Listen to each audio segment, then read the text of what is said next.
To be indigenous. Get up, stand up. They are going to become more brutal.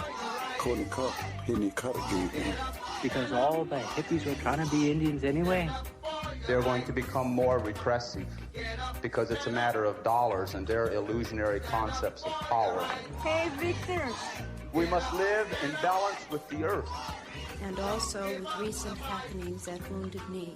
I am awake. Welcome to Native Roots Radio Presents I'm Awake, and I'm your host, Wakanja Hade.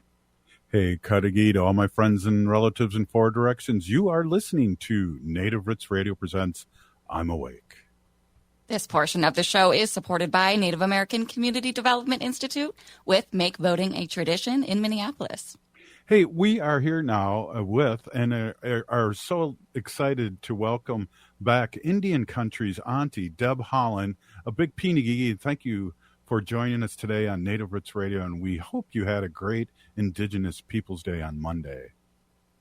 I did. Thank you so much. I'm really happy to be back with you both.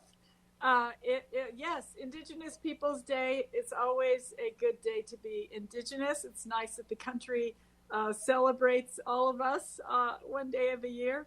And so, yes, it's awesome. The day before Indigenous, or a couple days before Indigenous Peoples Day, I was able to run a foot race in Canyon de Chelly, Arizona. It was amazingly beautiful there. And so it's always nice to, be in the outdoors as well. So. Wow, that's awesome. That is awesome. Well, it's great to have you on, Deb, and we love to talk about what's going on, and really what's going on for us in Indian country is how important what's coming up in less than 20 days, and how much Indian country in the past couple cycles have been really important. Yes, Indian country is important in every single election. In every general election, in every local election, so many folks up and down the ballot. Yes, it's so important that we elect Vice President Harris and Governor Walz as our next president and vice president. But also when you vote, you have opportunities to vote for a U.S. Senator, Congress people. You have opportunities to vote for your New Mexico state representatives or senators, right? There's important bond issues. There's always things that are important to Indian country on every single ballot. And so I want all of us to exercise our right to vote. That wasn't always a given here in New Mexico.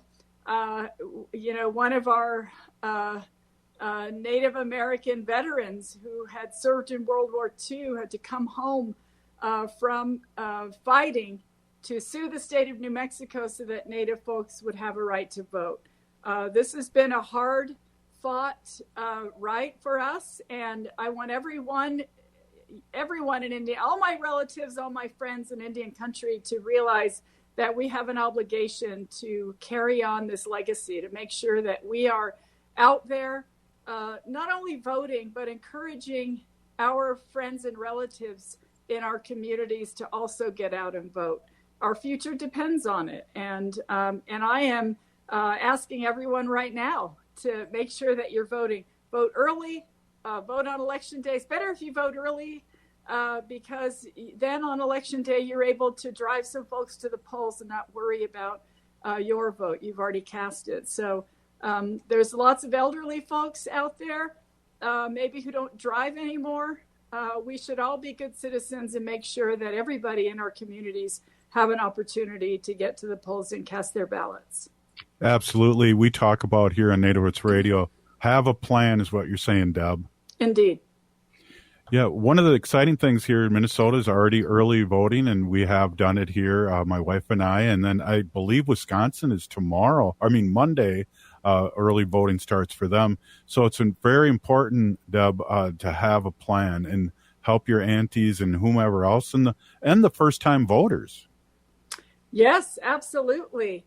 I've been a mentor to so many young people throughout my adult life, and that's one of the things that I always encourage them to do is to register to vote. Um, I believe in Wisconsin, it's same-day voter registration. Is that correct? Yep. Yeah, so there's no excuse. If you're 18, register to vote and vote.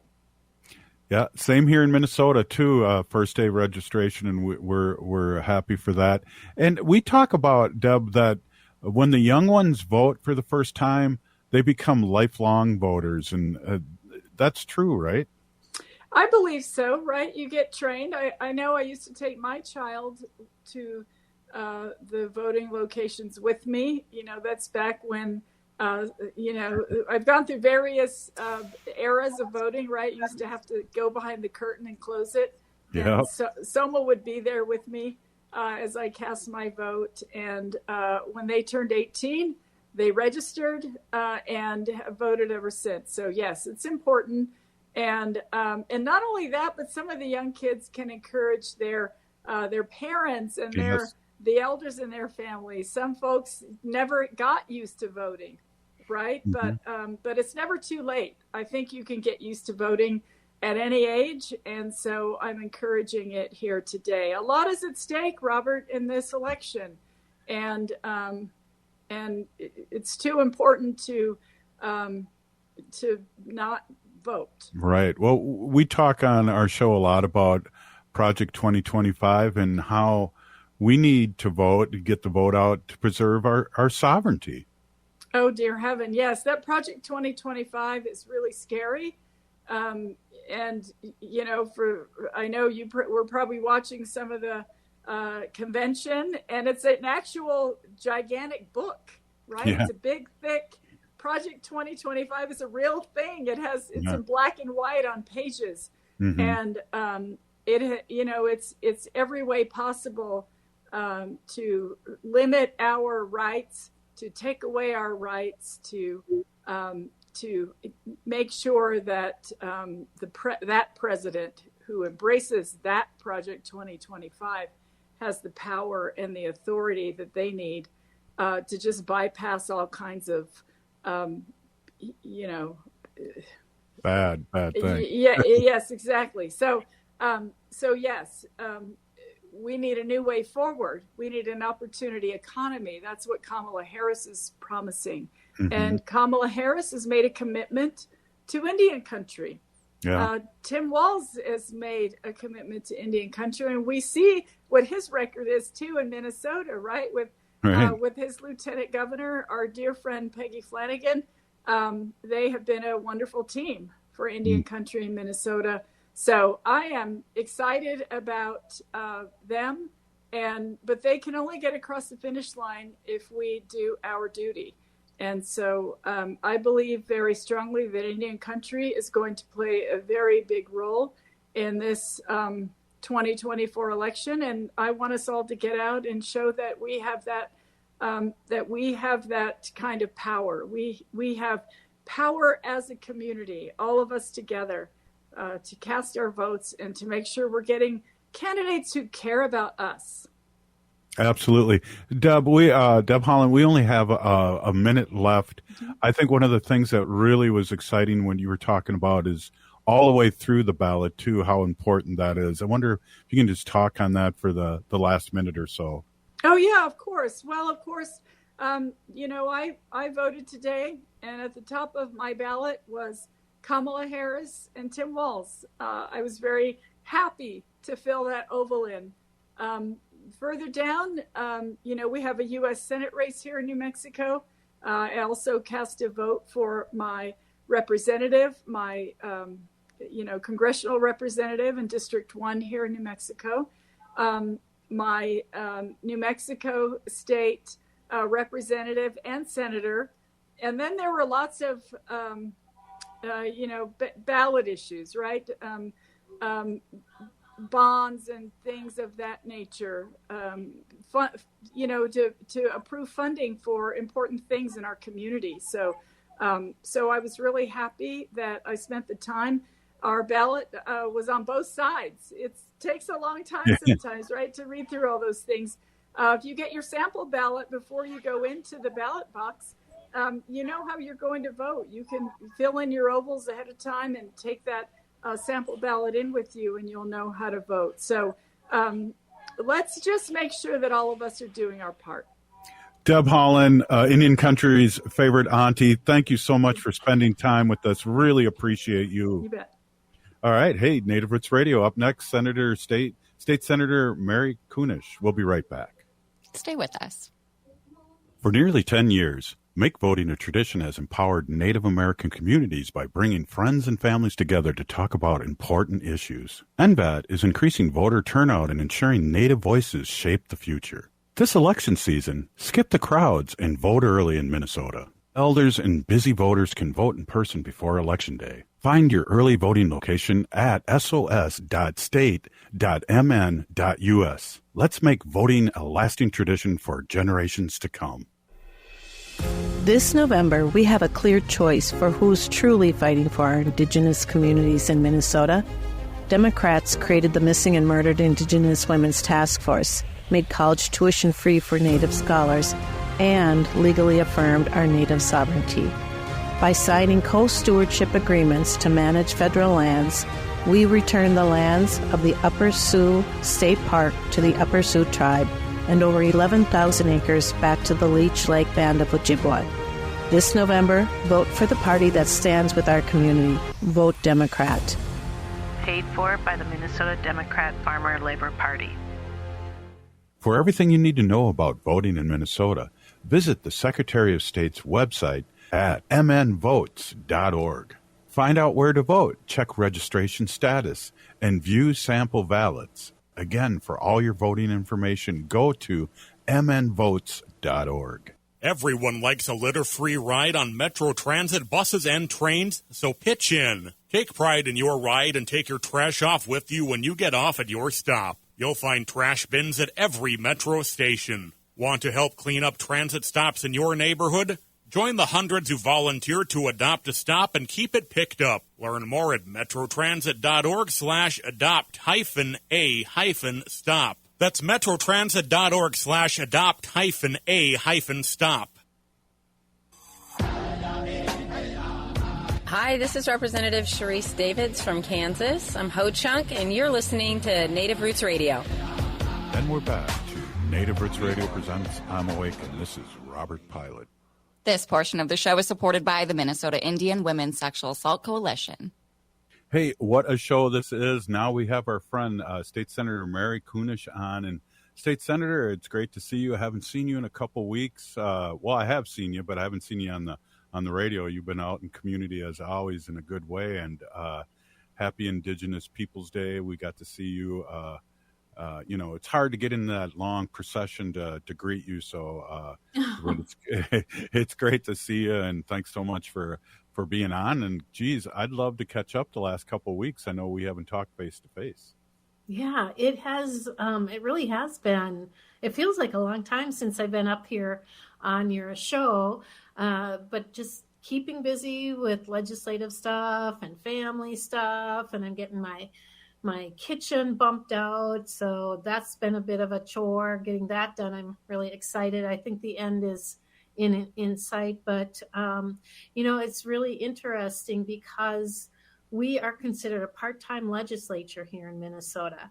But for me, it feels like I'm just always full-time, always doing something with the legislature. There's always something to look at. And one of the big things that we've been looking at this summer has been on absenteeism and truancy. And, it's sad to say that our Native kids have some of the highest occurrences of absenteeism and truancy. And when I talk about absenteeism, I don't mean like the time that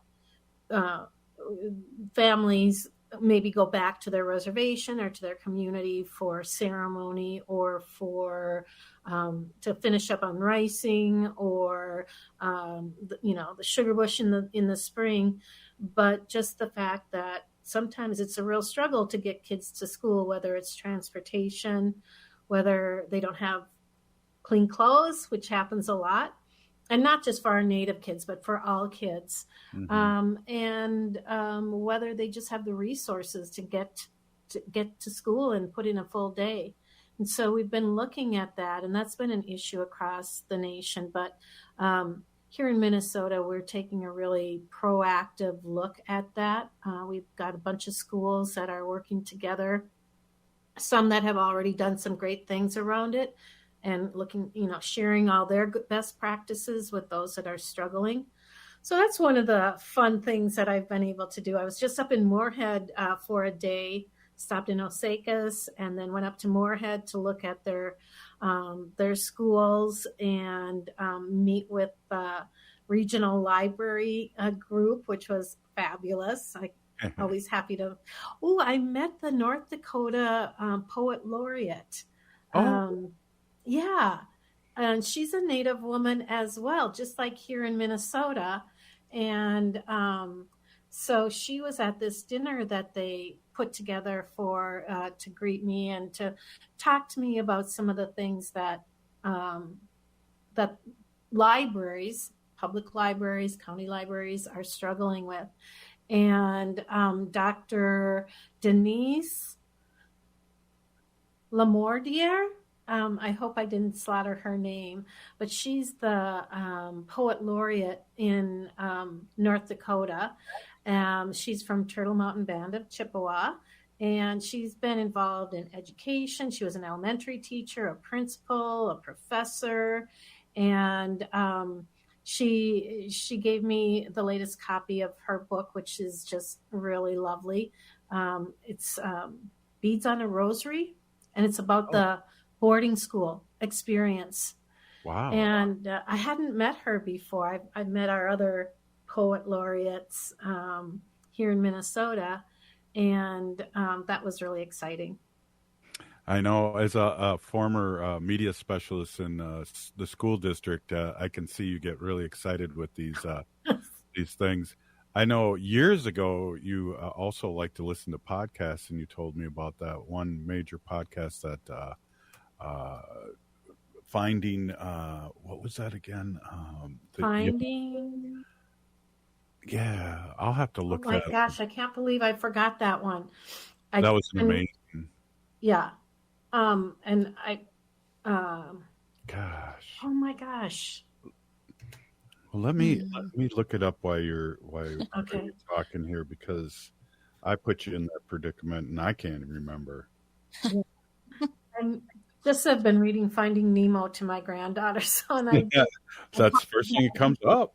That's the first thing that comes to my mind, and I'm kind of horrified by that. But yeah, so it was lovely to meet her and speak with her as well. We're looking at some of the other things that I've been doing this summer is, I don't know how many of you know about school trust lands here in Minnesota. These are plots of land that the federal government bequeathed to Minnesota when it became a state, and to almost all the states from Mississippi west. This happened, and it was those lands are supposed to be used to generate funds for education, and we have millions of acres of this land.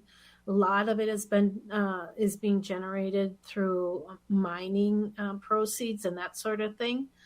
But it would be I think we should be. It should be generating more dollars than it does generate, and so we put together a task force of financial gurus, really smart folks, to look at that. I said, hey. Oh, yeah. And see if the investments that we have those dollars tied up in are the best way to generate, get the biggest bang for our bucks. So that's another task force that I get to participate in. And so that's kind of the stuff. I hosted the National Council of State Legislators a few weeks ago, and cool. That was fabulous. Sean Bordeaux, who is a South Dakota senator I'm the chair and he's the vice chair. I always enjoy hanging out with him. He's a little bit of a character, but he's a really good guy and has the heart of his community in the forefront. And looking forward to working with more and more of the native legislators, so that we can all kind of be working on the same thing and applying the same kind of legislation towards the issues that are most important. And, yeah, well, I'm sure they were so excited too about the work that, it's cool that our vice president candidate's running on all these great things, but they had to come from somewhere, and that's state senators and state representatives. So it must be just really cool to talk about, because people are asking, how do you guys get all that great work done that you have in the past couple cycles? Yeah, I was able to share with them. I mean, it's probably close to 20 pages of really good legislation that has positive consequences on Indian country in Minnesota. And they just looked at it and like, how do you do this? But, we have a legislature that is tuned into the struggles and the historic trauma and the lack of investment in Indian country in Minnesota. A lot of these things aren't just specifically for American Indians or Native Americans in Minnesota. It's really good stuff for everybody in Minnesota. And, they'd like to be able to do the same thing in their own state. And I always encourage them to look at the work that we've been able to do. And if they have any questions, let me know, but feel free to, copy and adapt any of this legislation if it's going to help your communities as well. I have to tell you this because I just found this, or just Googled it real quick. You know why we keep on saying Nemo is so close? It's Finding Cleo. Yes. And yes. That was an unbelievable, when we talked about the MMIW and adoptions and boarding schools and 60 scoops that we talk about here and with you. That was an amazing podcast. It was life-changing for me.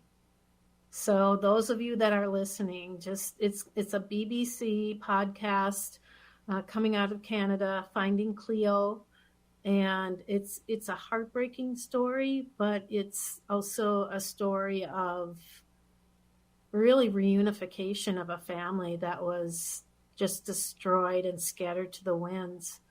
And we talk about those that went to boarding school, those that we lost to all this tragedy. But I remember thinking about, in a different vein, about those who survive. Yeah. Like her brother. Right. That felt so guilty. Yeah. How do we help those that survived who feel guilty for surviving, Yeah. And so there's much to do. There's a lot of discussion in there. And of course, we're all working really hard to make sure that never happens again. Yeah. For people that are into these podcasts, kind of murder mystery podcast, it's Finding Cleo, and it's an award-winning CBC documentary done by Connie Walker, who's also we've had her on the show a couple times too, but she's got a couple new ones too that are out and amazing. But that's a gift, State Senator, you gave me. You heard about that and talked about it on the show a couple times. And yeah, when I was going to Wounded Knee, I listened to the whole thing because, as you know, it's an 8-hour drive from here. Yeah. So I was able to listen to most of it. Hey, we're here with State Senator Mary Kunesh, and we'll be right back. This is Native Roots Radio. Minnesota has the only original wolf population in the continental United States. And 80% of Minnesotans believe the wolf should be protected. Howling for Wolves is asking Minnesotans to respect our true wildlife manager, the wolf. Their survival is critical to our ecosystems, our communities, and even our economy. As highly intelligent animals with strong social bonds, Minnesota wolves deserve to be protected and admired. Learn more at howlingforwolves.org. Let's live and let howl. Howl! J&S Bean Factory is a native-owned, community-supported, cozy, artsy coffee shop which offers roasted on-site beans, live music, and baked goods. Relax in the beautiful outside patio. City Pages writes, voted top 10 coffee shops. Tucked into a quiet corner of St. Paul's Highland Park neighborhood, this coffee shop roasts beans on-site from the best coffee-growing countries in the world. Located at 1518 Randolph Avenue, St. Paul. The good stuff. Every day, our people suffer at the hand of domestic and sexual violence. But you are sacred and deserve to be safe in your own home. Strong Hearts Native Helpline is here to help. Native-centered, empowerment-based, trauma-informed advocates offer safety, sovereignty, and support. Call or text 844-7NATIVE.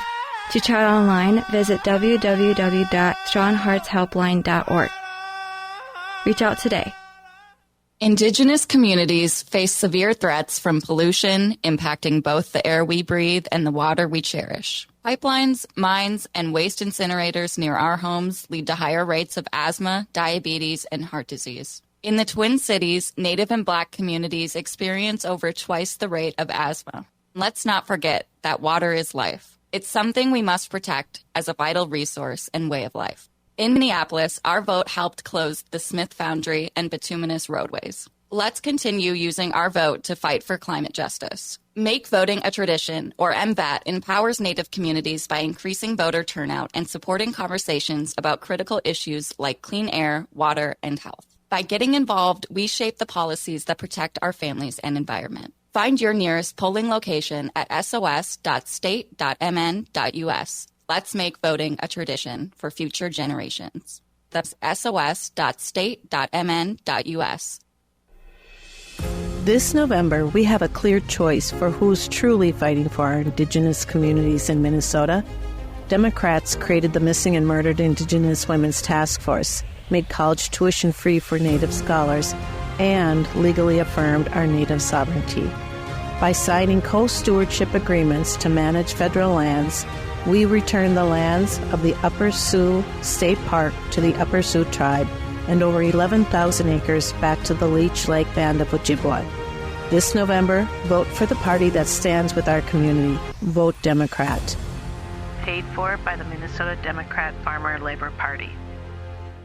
For everything you need to know about voting in Minnesota, visit the Secretary of State's website at mnvotes.org.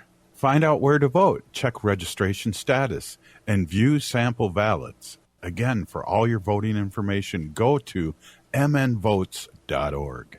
With a look at your AM 950 weather, I'm Patrick Lilia. Cloudy tonight with a low of 58, then Saturday sunshine with a high of 71. The music is still the hottest at Crooner's Supper Club in Fridley. Crooner's is located just north of I-694 off Highway 65 and Moore Lake Drive. View their upcoming music schedules and food menus at croonersloungemn.com. Annie, I'm Lieutenant Governor Peggy Flanagan, and you are listening to Native Roots Radio. Welcome back to Native Roots Radio presents I'm Awake, and this is Robert Pilot.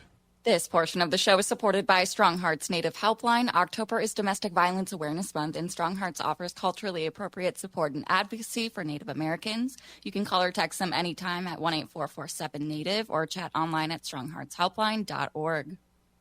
Well, we're back with our friend, State Senator Mary Kunesh. And Mary, I just wanted to kind of just finish up on our thoughts about Connie Walker. And again, thank you so much for that. I'm not a big murder mystery one, but this one really, really had me and wondered what's going on. And like you alluded to, I felt sorry for the people that were left after this whole ordeal with Cleo. Yeah. There's so many layers and so many relationships that are still feeling the pain and the disconnection that happened because of those boarding schools and adoption and that sort of thing. And I didn't know this, but when you mentioned that she had other podcasts, Connie Walker, I looked them up, and I'm really interested in them. I think she must have a series called Stolen. And there's 3 of them. One is The Search for Germaine. The other is Surviving St. Michael's. And then another one is Trouble in Sweetwater. And so I will be very curious about those, and we'll have to take a listen pretty soon. Definitely amazing too. And when we were talking about it, I wouldn't feel bad about revisiting Finding Cleo. It's such a amazing work. So that's again that's I learned so much here from all our guests, and that was a big Easter egg that you gave me to watch and listen to that. I fought it for a while because I'm going, well, and it's funny too, State Senator. I was looking up a podcast, and I was looking it up in a different way, and like famous Native podcasts, and on one of these pages, our Native Roots Radio is up there. So wow, yeah. Oh, well, it's because of cool. guests like you and producers like Haley that have kept this show afloat. Yeah, in a good way. Good. So, yeah, and what else is going on? So we know politically the thing that happened in Georgia a couple days ago with 400,000 voters coming out right away, and that's always good for the Democratic Party because Trump wants them to stay home and make it seem really weird that he was ahead, and then they counted the absentee votes, and then he loses. So it's kind of his game plan, but it was great to see those numbers. Yeah, I have a feeling that there are a lot of people that are voting earlier than the actual day of the elections. Partly, I think they're not quite sure. I did hear from an older community member who is voting early because she just is worried about what might be happening on election day. And if she can go in there now and do her duty, then she won't have to worry about that. And of course, here in Minnesota, we don't know what the weather's going to be like in November. So, it's supposed to be like 80 degrees next week. Wow. And but that could quickly change in just a few weeks as well. So yeah, I think we are seeing a lot of folks get out there and get it off their plate. There always is about this time voter fatigue, election fatigue, and the rhetoric isn't getting any more pleasant, shall we say. And so I think people just want it to be done as usual. But, I can't not say I hope all of you in Indian country have your plan to get out and vote. We know that there are many, many folks that there are all kinds of impediments and barriers to voting, whether it's the distance, whether the location is not a friendly location or one that you can get to easily. Every state has a little bit different laws or rules around voting. For example, in North Dakota, you don't have to register to vote. You can just go in and vote and have your ID, and if your address doesn't match your ID, then have the documents to prove that you live where you live. So know who to vote for, where to vote for, and how to vote in the best way. And hopefully we aren't going to see any of those efforts to squelch voting in Indian country like they've had in the past, because we remember, I think it was the indigenous people were the one that really at the end of the day helped put Biden into the presidency. And we're going to need all of that help with Kamala Harris this time around too. Absolutely. It was reported today, I heard, that 500,000 voters in Minnesota requested absentee ballot, and 300,000 have been in. And some early voting is also just the day before too. You can do that. So that's something to know too. But that's amazing. 500,000 requests for absentee votes here in Minnesota. Yeah, you can vote now. You can vote early here in Minnesota right up through Election Day. I won't say vote early and often. I'll just say vote early. That's an old Chicago term. Yes, yeah.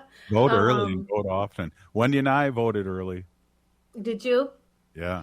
I usually wait until Election Day. I like to get in there early and see what number I am, which number voter I am, and sort of greet those early birds and thank all the voting judges, the election judges that are there, because if they're there they're there the entire day. My sister is an election judge in North Dakota, and they have to be there at some like ungodly hour and stay all the way through the end. And we can't thank those that put in those a full day like that, or any of them that are working at the polls now where there's early voting.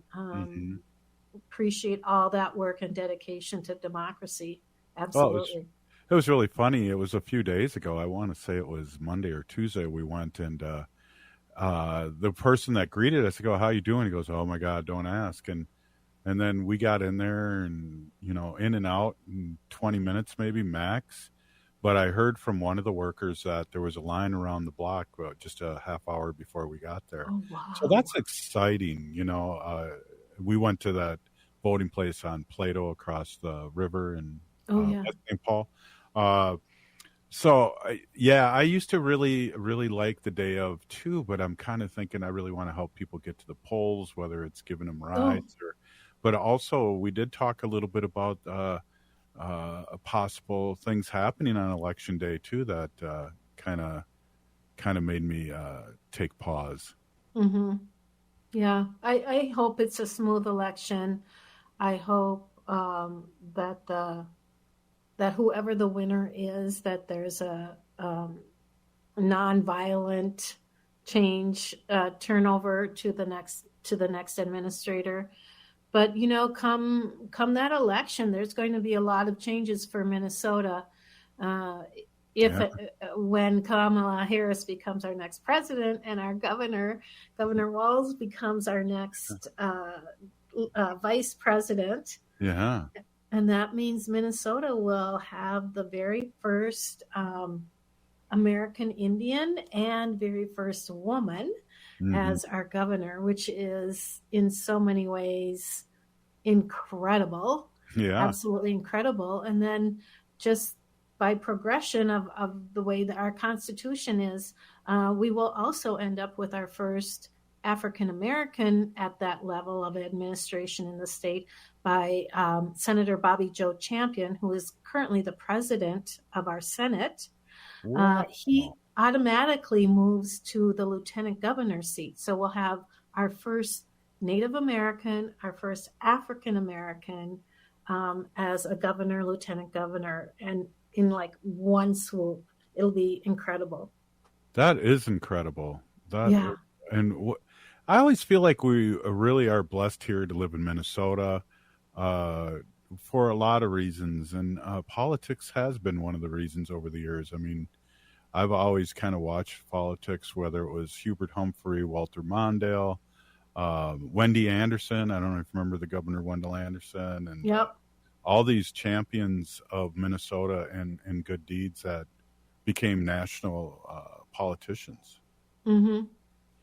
Yeah, Minnesota has really sent some real gems to our national capital. Yeah, and I think that Tim Walz will serve us well.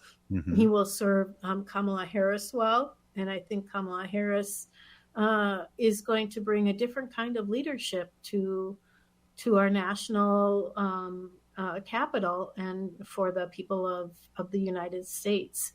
Mm-hmm. I'm really excited to hopefully, knock on wood, have that happen, because if the former president gets in there, some of the things he's saying is really scary. I mean, even in agriculture for farmers, the tariffs that he's proposing will just devastate especially small farmers, family-owned farmers, the car dealerships. The tariffs that he wants to bring in for against China. We're not going to be able to. We won't have cars to purchase, and then there's just a lot of things that I don't know. I feel like he just says off the cuff and doesn't really have any meat behind the matter. And if you look at that playbook that they've been talking about, there's a lot that worries me about it in there. Well, I think the polls are wrong, and they're underestimating the woman vote, and especially with what happened in the Supreme Court. I really feel like the day of reckoning is coming, and should be. So, State Senator, thank you so much for this. Really great to see you and listened and talked about all the great work that you do for the state of Minnesota. Big Pinigigi, thank you. Yeah, Wopila Tonka. Hey, this is Native Roots Radio. Up next, Haley and I talking about weekend events and whatever comes to our mind. Oh, The city of Minneapolis is now on Native Roots Radio with Minneapolis AIR. AIR stands for American Indian Relations. Guest host Christine McDonald talks to people about important things affecting the city's Native communities. Minneapolis AIR dives into topics like public safety, public health, elections, and so much more.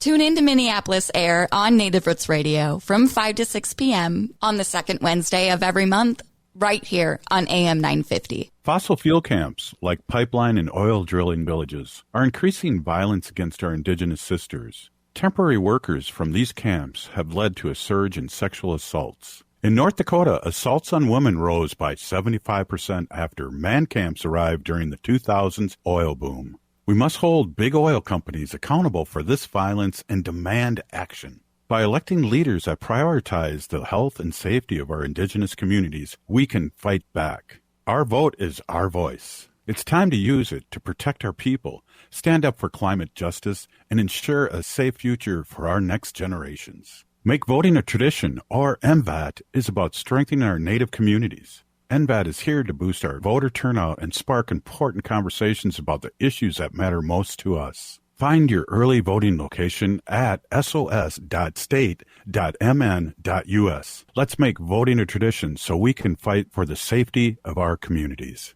Everyone likes a litter-free ride on Metro Transit buses and trains, so pitch in. Take pride in your ride and take your trash off with you when you get off at your stop. You'll find trash bins at every Metro station. Want to help clean up transit stops in your neighborhood? Join the hundreds who volunteer to adopt a stop and keep it picked up. Learn more at metrotransit.org/adopt-a-stop. That's metrotransit.org/adopt-a-stop. Hi, I'm Jane Fonda, and you're listening to Native Roots Radio. And we're back to Native Roots Radio presents I'm Awake, and this is Robert Pilot. This portion of the show is supported by Howling for Wolves, protecting wolves for future generations. Oh,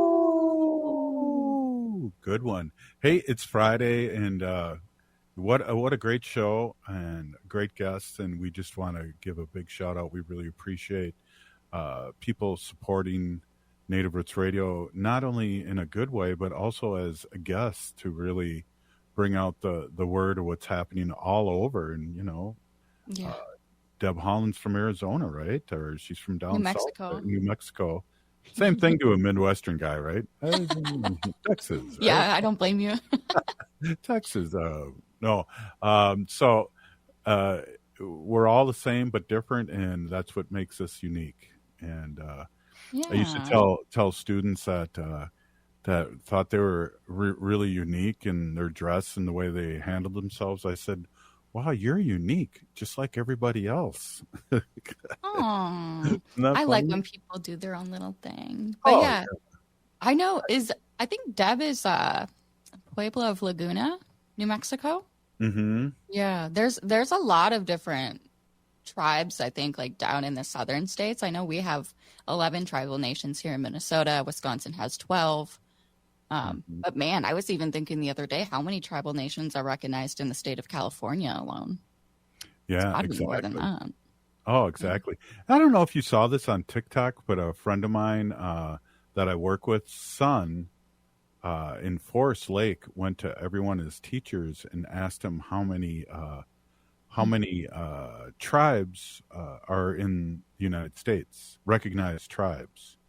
Did you say Forest Lake, where I grew up and went to school? Yeah. Or no. They asked the teachers there? Or White Bear Lake. I'm sorry, White Bear Lake. Oh, okay. Well, I would have said I wouldn't have been surprised if they didn't know. But well, it was the same thing. They didn't know. They were guessing 5 and 10. I know. Even one said 100. Oh, gosh. And oh, gosh. There's 457 recognized tribes. I thought there was like 574. Well, see, there you go. Exactly. They're growing every day. Yeah. Well, I think too, like, well, I forgot. I think what I was going to say, actually. That happens to me a lot, but usually you finish my sentences for me. So that's a scary thing there. It's Haley. Fun Friday. Yeah, it is. Hey, there's a couple of people we want to give a shout out to. Oh, yeah. Before we get really serious about getting out the vote and doing the voting and vote. All right, that's enough seriousness for now. But got a couple friends out there with birthdays coming up, and this weekend things happening. Oh my goodness, yeah, we got to do a big Native Roots birthday shout out to our friend Annie Humphrey of Leech Lake Tribal Nation here in Minnesota. Annie's been on the show before with good friend David Huckfelt. She is a longtime artist, musician, and they're doing well, she's been on the show with David in the past month, I think, talking about Fire in the Village. And Fire in the Village is a collective group of singers, artists, screen printing that is traveling around the Midwest here the past month, and then up until the end of November, so up through next month. But they've got a couple shows going on tonight on Annie's birthday. So Ho Chene Hump Ke Baske, happy birthday, Annie Humphrey. They're going to be in Ashland, Wisconsin tonight, Friday. Oh. I know. What a great place to be. I know we got a lot of friends, relatives, and allies up in that area. And listeners. Yeah, that's true. So shout out to everyone listening up in that area. If you are hearing this, hopefully you can make it over to Fire in the Village's show in Ashland, Wisconsin today, Friday. And then they'll be in Sandstone, Minnesota tomorrow night on Saturday. And if you're looking for those venue locations, you could follow David_Huckfelt, HUCKFELT on Instagram, or Fire in the Village on Facebook and Instagram as well. I know that they got their tour dates and locations up on there. But it's fun. I know I went to the opening here in St. Paul at the Turf Club at their start of their tour, and they do a fashion show as well. So it's not only just live music and screen printing, but the whole fashion show. Yeah, that's cool. And I know you went when I was here in St. Paul, and had a great time. And they've had one since you had the one in St. Paul, and it seems like it's just growing and successful, and we give them a big shout out. And Annie Humphrey, the singer, has one of the most distinct, cool voices that I've ever really heard, and I have a bunch of her songs here. Yeah, she's very lovely, very, very cool human being too. So yeah, check out Fire in the Village. I know they'll be back in the Twin Cities at the end of November. They're doing kind of like a decolonized Thanksgiving show, and that'll be in Minneapolis. Again, you can follow Fire in the Village on Facebook and Instagram for that location, because I can't remember right now. Yeah, I always like to call Thanksgiving thanks-taking. So we give thanks in them taking all our land. Thanks-taking. Yeah, it's a different feel for us as natives for sure, but there's a lot of good people in community that are kind of holding our own time around that day as well. Yeah, definitely. Hey, what else is going on? I know my Hinu's got some news that she gave you. Yes, this is New Native Theater. They have an upcoming show. This is called Fallen Star, The Watchovers, written by Ramon Esquivel. And this is New Native Theater's next show. When is this starting here? It's going to be running through October 30th through November 3rd. And I guess this is going to be at the Minneapolis American Indian Center. Again, New Native Theater. Yeah, Fallen Star, The Watchovers, October 30th through the 3rd. That's cool. And didn't they just have was it a 10 or 15 year anniversary? I can't remember. New Native Theater. 15th. Yeah, that's right. Yep. So on here, they have different days. So October 30th at 7 p.m., the Minneapolis American Indian Center. That'll be, I guess, the opening show. There's going to be a show on, I guess, Halloween, October 31st at 7 p.m. And you can wear a costume to that showing, and you can get a New Native Theater 15th year anniversary gift. Oh. I know. Cool. They always have such great ideas. Am I too old to like dress up as a Major League Baseball player, or would that be fun? No, that's like iconic. Yeah, I think you really should do that. Or if I don't do that, I'll be a road warrior with a baseball bat. I don't know. You're too young to know that movie, but that was a movie in the 70s, gangs in New York. Yeah, one sounds cool. One of the gangs wore a baseball jersey, but yeah, it's hard talking to a Gen Zer sometimes. Oh, wow. It is. Sometimes I don't always get your joke. Like, what was it? The Hertz donut? And I was like, those are good. Yeah, I gave Haley a Hertz donut, and good thing I'm ahead of HR here because I hit her on her shoulder and I said Hertz donut, and I'm like, I like those donuts. Yeah. Those are good donuts. Good thing I'm running HR because your complaint came to me and I filed it accordingly. Oh, okay. Well, did you do it? Yeah, alphabetically and yeah, in the trash alphabetically. Oh, okay. Exactly. Okay. That's the file. Hey, so what else we got going? We got like a minute left here. I know there's we got something going on next Monday too. A couple rock solid guests as usual. Yes, we're going to be joined on Monday by Maria Izza and Natani Means. We're going to be talking, or I guess promoting their show. This is a free admission show on October 26th. It's Our Voices Restored. It'll be in Bemidji. It's at the Sanford Center Ballroom in Bemidji, Minnesota from 11 a.m. to 5 p.m. So it's kind of a whole thing. You can expect a rally for community-empowered events, featuring live performances, speakers, resources, breakout sessions, and more. So we'll be talking about that on Monday. But otherwise, the American Indian Family Center will be doing something this weekend, beginning every other Saturday from 1 to 3, some car workshops. It's called Life Skills for Youth, and you can learn more at the American Indian Family Center's website. Awesome. Hey, have a good weekend, Haley. I just want to say, if you guys see us in the community, just give us a big ho. And if you're listening to the show, you are part of the resistance. From Chief Plentycoup's, the ground on which we stand on is sacred ground. It is the blood of our ancestors. We need to resist, divest, join a group, run for office, and vote, vote, vote. We're still here. We are the 7th generation. And free Leonard Peltier now. Viva we